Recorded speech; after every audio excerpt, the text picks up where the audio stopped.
आप सभी को परीक्षा एप्लीकेशन के बारे में बताना है जो बाकी प्लेटफॉर्म की तरह ही फ्री और पेड दोनों तरह की टेस्ट सीरीज प्रोवाइड कराती है एसएससी एग्जामिनेशन के लिए। यहाँ पर फुल टेस्ट सीरीज के साथ साथ सब्जेक्ट वाइज और topic wise test series available है, फ्री और पेड दोनों। इसके अलावा जो डेली डोज की टेस्ट सीरीज होती है प्रतिदिन सभी सब्जेक्ट की, वो सभी के लिए बिल्कुल फ्री है। If you want to get paid subscription, you can use SSC Med 40 referral code to get 40% of. इस एप्लीकेशन को डाउनलोड करने की लिंक नीचे डिस्क्रिप्शन में दी हुई है। वेलकम टू एसएससी मेड जी। बहुत ही ज़्यादा इंपॉर्टेंट वीडियो होने जा रहा है ये, आपको बहुत इंपॉर्टेंट अपडेट देनी है और साथ साथ में आपकी मदद की भी ज़रूरत है। आप सभी के मदद की ज़रूरत है। मदद की ज़रूरत मुझे नहीं है बल्कि आपको आपकी मदद करनी है खुद को। उसका कारण है, नहीं तो आप बहुत ज़्यादा प्रॉब्लम में फंस सकते हैं। और बहुत सारे टीचर्स ने, कुछ जो एसएससी के टीचर्स हैं, एसएससी से रिलेटेड जितने भी पेजेस हैं, यूट्यूब चैनल्स हैं, सभी ने मिलकर एक डिसीजन लिया है। उस डिसीजन के बारे में भी आपको बताना है। तो सबसे पहले आपको मैं समझाता हूँ चीज़ें, क्योंकि आपको चीज़ें समझ में नहीं आएंगी। 2017 के जब स्कैम हुआ एसएससी का, उसके बाद जब कोर्ट केस हुआ, उसके बाद एसएससी पूरी ट्रैक पे आ गई थी। सही समय पे एग्जामिनेशन कंडक्ट की जा रही थी, सही समय पे रिजल्ट भी पब्लिश किया जा रहा था। लेकिन हुआ क्या, यही इस साल फरवरी में आपको पता है कोविड-19 के कारण सारी चीज़ें फिर से एसएससी में जैसा पहले सिस्टम था वैसा हो गया। अब मैं मानता हूं कि कोविड-19 के कारण प्रॉब्लम आई है, देश में पूरी दुनिया में प्रॉब्लम आई है। सारी ऑर्गेनाइजेशन जो देश में काम कर रही है वहाँ पे भी प्रॉब्लम आई है। लेकिन इसका मतलब ये नहीं है कि सारी ऑर्गेनाइजेशन ने काम करना ही बिल्कुल बंद कर दिया है। हालांकि कुछ समय तक, जब तक लॉकडाउन लगा हुआ था, तब तक सारे सिस्टम बंद थे, सभी ऑर्गेनाइजेशन बंद थी। लेकिन कुछ टाइम बाद सभी ऑर्गेनाइजेशन काम करने लगी हैं गवर्नमेंट डिपार्टमेंट की। अभी तो यूपीएससी रिजल्ट पब्लिश करने के साथ साथ नेक्स्ट एग्जामिनेशन की डेट पब्लिश करने के साथ साथ एनडीए का एग्जामिनेशन भी कुछ दिनों में कंडक्ट कराने जा रही है। यहाँ पर यूपी बोर्ड भी कुछ दिनों में एग्जामिनेशन कंडक्ट कराने जा रहा है। ऑलरेडी उसने बीए की एग्जामिनेशन ले ली है। लेकिन और आईबीपीएस का भी यही हाल है, उसने भी नोटिफिकेशन सही तरीके से दे रहा है, रिजल्ट भी सारे उसने पब्लिश कर दिए हैं। लेकिन आपको एसएससी के बारे में पता होगा कि एसएससी में ऐसा लग रहा है कि कोरोना की सारी मार एसएससी के ऊपर ही पड़ी है। एसएससी के सारे एम्प्लॉयज़ कोरोना पॉजिटिव हो गए हैं, क्योंकि बिल्कुल इन लोगों ने काम करना ही बंद कर दिया है। और जब भी अगर कोई भी लोग ने नोटिफिकेशन अभी तक पब्लिश किया है या कोई भी काम हमने इनसे कराया है, चाहे कोई नोटिफिकेशन ये लोग निकाल रहे हो या कोई भी नई डेट पब्लिश कर रहे हो, तो वो भी हमने ट्विटर कैंपेन के द्वारा इनके ऊपर प्रेशर क्रिएट करके ये काम इनसे हमने करवाया है। इन लोगों ने अपनी इच्छा से नहीं किया है। अब मुद्दे की बात पर आते हैं। मुद्दे की बात यह है कि हो सकता है कि आप किसी का टारगेट सीजीएल क्रैक करना हो, किसी का टारगेट सीएचएसएल क्रैक करना हो, किसी का टारगेट सीपीओ हो, किसी का टारगेट एमटीएस हो, या दूसरी भी कोई परीक्षा हो जो एसएससी की हम स्पेसिफिक बात कर रहे हैं।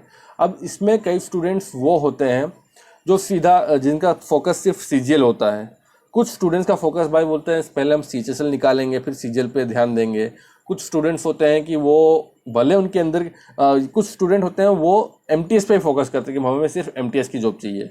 या कुछ होते हैं कि भाई हम सीजीएल तो क्रैक कर सकते हैं लेकिन सबसे पहले हम एमटीएस एग्जामिनेशन को, मतलब उसको टारगेट करेंगे, एक जॉब ले लेंगे, सिक्योर हो जाएंगे, उसके बाद हम सीजीएल की तैयारी करेंगे। लेकिन आप सभी को भी पता होना चाहिए कि आपको एग्जामिनेशन देना है, सिलेक्शन लेना है, उसके लिए नोटिफिकेशन आनी चाहिए। और उसमें भी एज इश्यू तो फैक्टर है ही, उसके लिए पहले नोटिफिकेशन आना चाहिए। अब बहुत सारे स्टूडेंट्स, आपको पता है कि एमटीएस का नोटिफिकेशन लगभग जून महीने में आने वाला था। अब बहुत सारे स्टूडेंट्स बोल रहे हैं कि एमटीएस का नोटिफिकेशन कब आएगा, जो एग्जामिनेशन कंडक्ट की जाने वाली है नेक्स्ट।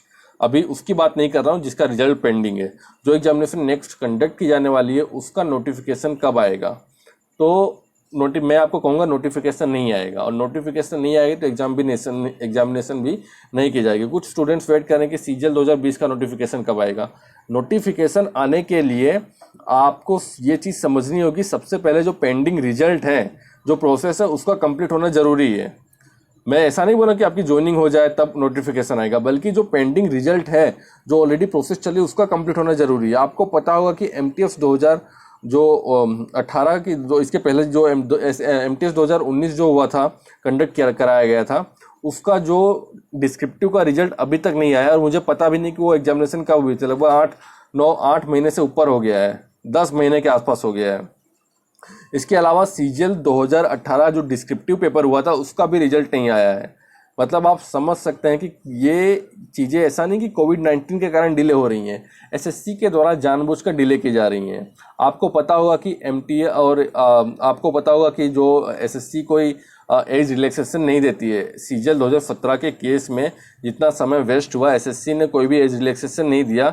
इसके अलावा एमटीएस की 1 साल की वैकेंसी तो ये लोग ऐसे ही खा गए थे, साथ साथ सीजल की भी 1 साल की वैकेंसी ये लोग खा चुके हैं सभी एग्जामिनेशन की। और अगर एमटीएस की बात करें तो कुछ लोग एमटीएस के वेट कर रहे हैं नोटिफिकेशन आने का। आपको बता दूं, अगर आप बाउंड्री पर हैं, अगर आज आपकी एज लिमिट 23-24 साल के आसपास है, तो आप नेक्स्ट एमटीएस नहीं दे सकते, क्योंकि उसका रिजल्ट बहुत ही लेट, उसका जो नोटिफिकेशन है काफ़ी ज़्यादा लेट आएगा। और लेट इसलिए किया जा रहा है क्योंकि इसका रिजल्ट अभी तक पब्लिश नहीं किया गया है, जो ऑलरेडी जो प्रोसेस चल रही है। अगर इसका रिजल्ट ही पब्लिश नहीं किया जाएगा, सारे रिजल्ट पेंडिंग रहेंगे, तो नेक्स्ट वो नोटिफिकेशन कब आएगा आप खुद ही सोचिए। तो इसी सब के कारण एसएससी सही समय पर, भले चाहे परीक्षाएं कब लो, जब गवर्नमेंट परमिशन दे, भले परीक्षाएं तब ली जाए, लेकिन कम से कम एसएससी को जितने भी पेंडिंग रिजल्ट हैं उन पेंडिंग रिजल्ट को पब्लिश करना चाहिए। और जो नोटिफिकेशन एग्जामिनेशन के आने वाले जो अपकमिंग एग्जामिनेशन है उनके नोटिफिकेशन भी एसएससी को रिलीज करने चाहिए। तो इसी के तहत सभी एसएससी टीचर्स ने, यूट्यूब चैनल्स ने, फेसबुक पेजेस ने, जितने भी बड़े ऑर्गेनाइजेशन हैं, सबने डिसाइड किया है क्या कि एसएससी, सीजीएल और एमटीएस के डिस्क्रिप्टिव पेपर के त्वरित रिजल्ट प्रकाशन की मांग को लेकर 13 अगस्त मतलब कल शाम 7 बजे ट्विटर कैंपेन का आयोजन किया जा रहा है।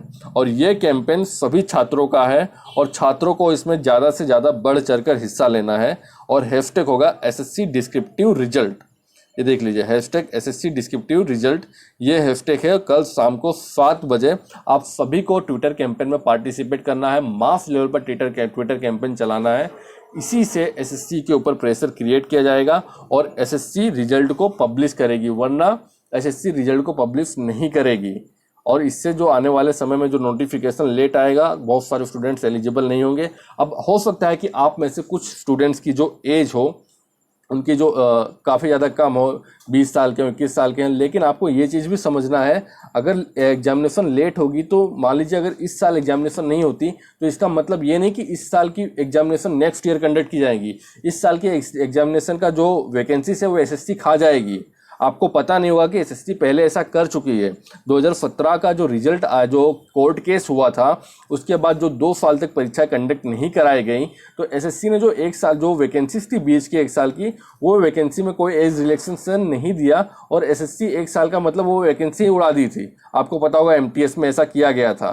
तो कई बार और बहुत सारे स्टूडेंट्स ने डिसाइड भी किया था कि हम इसको कोर्ट केस में ले जाएंगे, मुद्दा उठाएंगे, लेकिन आप सभी को पता है कि कोर्ट में जाना कितना लंबा मैटर है, पैसे चाहिए होते हैं, बहुत सारी रिसोर्सेस चाहिए होते हैं, तो आप और कितना लंबा मैटर खींच जाता है, तो कोर्ट जाने का कोई भी मैटर नहीं है।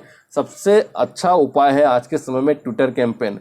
जो भी आपको प्रॉब्लम आती है, सभी स्टूडेंट्स एक साथ आ जाइए और मास लेवल पर ट्विटर कैंपेन चलाइए। और दूसरी बात, छोटी सी अपडेट देने का, आपको इंग्लिश के वीडियोज़ का इंतजार है, तो बहुत सारा कंटेंट मैं English grammar media Instagram page है वहाँ पर अपलोड कर रहा हूँ। डेली वीडियोस आ रही हैं वहाँ पे पढ़ाई के लिए। आपको सिर्फ पढ़ना है इंग्लिश, तो इंस्टाग्राम पर हमें फॉलो कीजिए, सब कुछ वहाँ पे दिया जा रहा है। तो एक बार आप पेज को जरूर विजिट कीजिए, लिंक उसका नीचे मैंने डिस्क्रिप्शन में दे दिया है। प्लीज़ वीडियो को लाइक कीजिए। जय हिंद, जय भारत, वंदे मातरम।